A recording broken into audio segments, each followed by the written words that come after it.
कृपया ध्यान रखें कि इस चैनल में सभी की सभी जो जानकारी है वो शैक्षिक और सूचनात्मक उद्देश्यों के लिए है। इस यूट्यूब चैनल में प्राप्त किसी भी जानकारी को वित्तीय सलाह, कानूनी सलाह या तो व्यक्तिगत सलाह के रूप में नहीं लिया जाना चाहिए।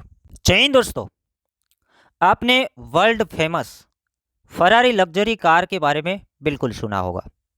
फरारी लग्जरी कार से एक कंपनी का जो मार्केट कैपिटलाइजेशन है वो है $56.40 बिलियन, जो कि वर्ल्ड के अंदर वैल्यू के अंदर एक कंपनी देखे बाय मार्केट कैपिटलाइजेशन तो इसका जो रैंक आता है वर्ल्ड वाइड 274 मोस्ट जो वैल्यूबल कंपनी है मार्केट कैप के अंदर अभी के आंकड़े हैं।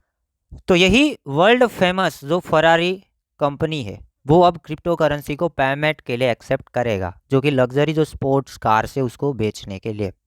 तो ये बड़ा बड़ा कंपनी क्रिप्टो के अंदर क्यों आ रहे हैं? क्योंकि अब उसको क्रिप्टो करेंसी समझ में आ रहा है, इसलिए वो लोग क्या है कि पेमेंट के लिए पेमेंट के रूप में बिटकॉइन का भी एक ऑप्शन, मतलब कि क्रिप्टो करेंसी का भी एक ऑप्शन है वो अवेलेबल करा रहे हैं।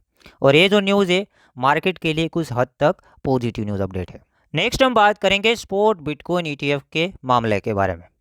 काफ़ी सारे स्पॉट बिटकॉइन ईटीएफ फाइलिंग हो चुके हैं, बड़ी बड़ी कंपनी ने फाइलिंग की है। उसके अंदर बड़े नेम हम बार बार बताते हैं, ब्लैक रॉक है, फिडेलिटी है और इन्वेस्को जैसी अमेरिकन बड़ी बड़ी कंपनी ट्रिलियंस ऑफ डॉलर के अंदर मार्केट कैपिटलाइजेशन जो है, मतलब कि जो एसेट मैनेजमेंट करता कंपनी है, उन सभी बड़ी बड़ी कंपनी ने इस बार ऐसा बना है कि स्पॉट बिटकॉइन ईटीएफ के लिए फाइलिंग किया है। फिलहाल ये लोग भी क्यों आ रहे हैं? क्योंकि उसे पता है कि हमें अर्ली बन के मार्केट के अंदर एक जगह बनाना चाहिए, ताकि वो कंपनी अगर स्पॉट बिटकॉइन ईटीएफ इसमें करती है, अप्लाई करती है और उसके ईटीएफ पहले अप्रूव होते हैं तो उसको काफ़ी सारा प्रॉफिट भी कमाने को मिलेगा, क्योंकि पहले जो आएंगे उसको अच्छा प्रॉफिट मिलेगा।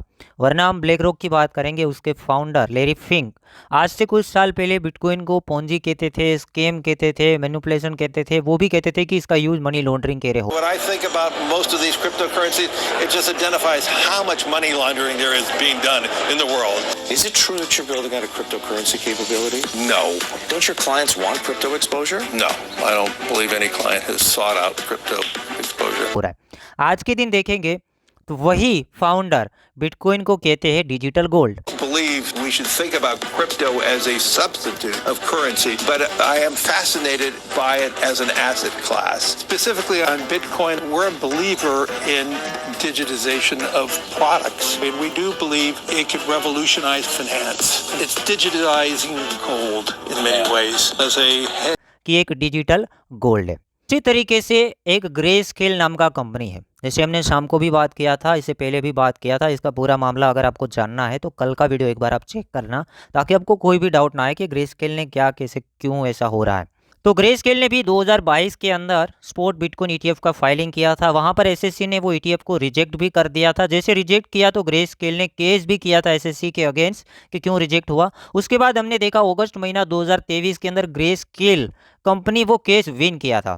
विन करने के बाद कोर्ट ने बताया एसएससी को कि आप ये फैसले के सामने अपील कर सकते हैं। उसको कुछ टाइमिंग दिया गया था 13 तारीख तक, 13 मतलब कल चला गया, 13 तारीख तक एसएससी वो केस विन किया था, उसके सामने अपील कर सकते थे, कुछ रीज़न बता के अपील कर सकते थे तो मामला नेगेटिव बन सकता था।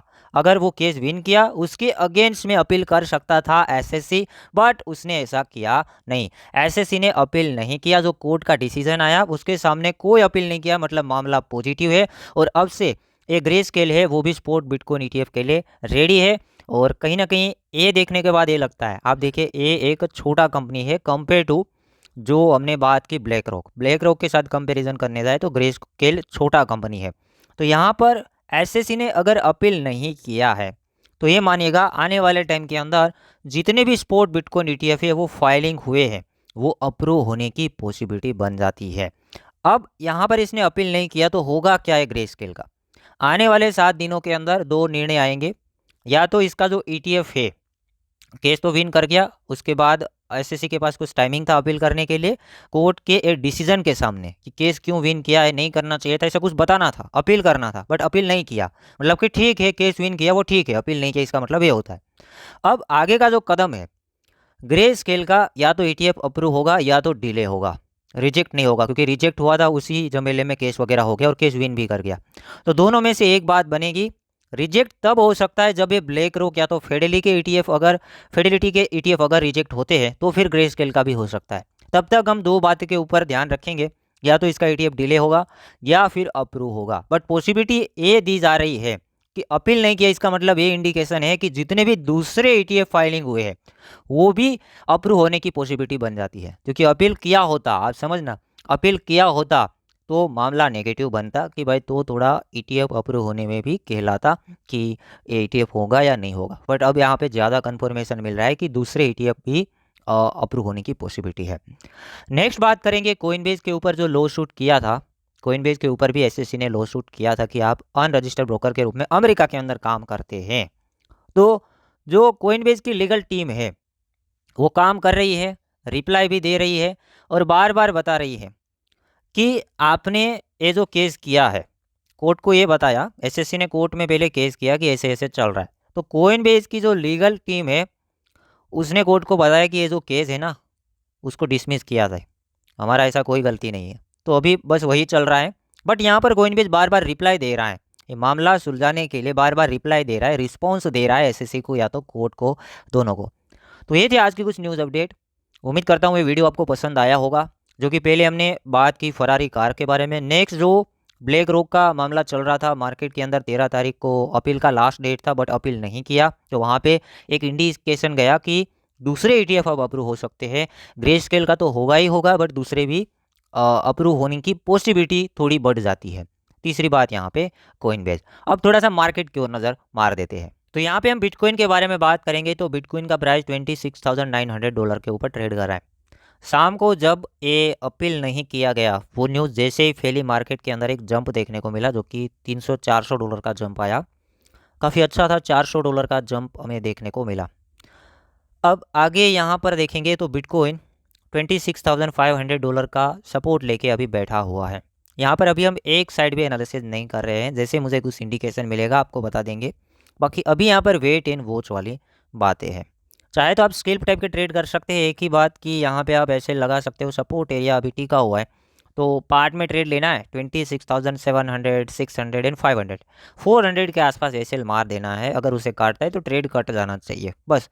ऐसे आप थोड़े लॉन्ग के ट्रेड यहाँ पर स्केल्प टाइप के कर सकते हैं, जैसे थोड़ा सा मार्केट पम्प करे और हमें ट्रेड है उसको प्रॉफिट है वो बुक करते जाना है $27,400 के आसपास।